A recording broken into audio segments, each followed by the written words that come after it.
Hello សួស្តីអ្នកគ្នាបាទថ្ងៃនេះ Free Fire ចេញជាមួយនឹង skin កដាប់ដៃចេញថ្មីមកគឺ2 skin បាទគឺស្អាតមែនតើអ្នកគ្នាបាទឥឡូវយើងចូលទៅមើលមើលកន្លែងចាប់នេះដូចជាចាប់ដូចជាកន្លែងមុនដែរហ្នឹងគ្នាយើងបាទអូខេអូកន្លែងនេះគេបិទជាមួយនឹង Groza ហើយនឹងកំភ្លើង Wicker នេះចោលបាត់ហើយហ្នឹងអ្នកគ្នាបាទខ្ញុំអត់បានចុចបិទទេគឺគេបិទឲ្យអូតូហ្មងហើយជាមួយនឹង skin កៅអៅស្រីចាស់ទៀតនេះយើងមកកៅអៅប្រុសកៅអៅស្រីអានេះកៅអៅបែបមានស្លាប់នេះដូច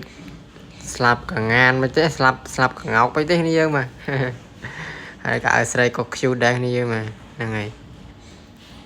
អូខេតែខ្ញុំអត់ចាប់ទេនេះយើងណាដោយសារតែទុកពេជ្រចាប់ស្នប់ពីក្របនេះយើងមកគ្រាន់តែចូលមក review ឲ្យអ្នកទាំងអស់គ្នាមើលទេបាទហ្នឹងហើយអ្នកគ្នាបាទ skin 2ហ្នឹងគឺស្អាតមែនតើអែមហ្មងបាទកប់ស្រីរីហ្មងហើយបើសិនជាគ្នាយើងស្រឡាញ់ចង់បាននេះយើងដាក់យកទៅបាទនេះក្តាប់ដៃនេះគឺវាអែមមែនតើនេះយើងបាទជាមួយខ្ញុំបើកសលេងឲ្យរឿងលឿនតិចទេអូខេ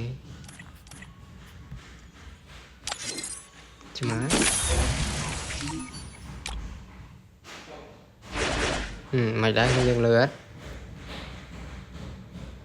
អូផាលឺខ្សោយពេកទៅបើកមកកប់ហ្មង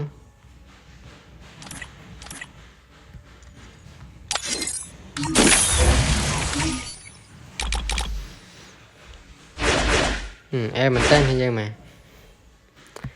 អូខេហ្នឹងហើយបងអ្នកគ្នាវីដេអូខ្ញុំគឺមានតែប៉ុណ្្នឹងហើយបាទកុំភ្លេចជួយ Subscribe Channel ខ្ញុំម្នាក់មួយផងដើម្បីទទួលបានវីដេអូថ្មីៗពីខ្ញុំស្ដី Gaming អ្នកគ្នាបាទ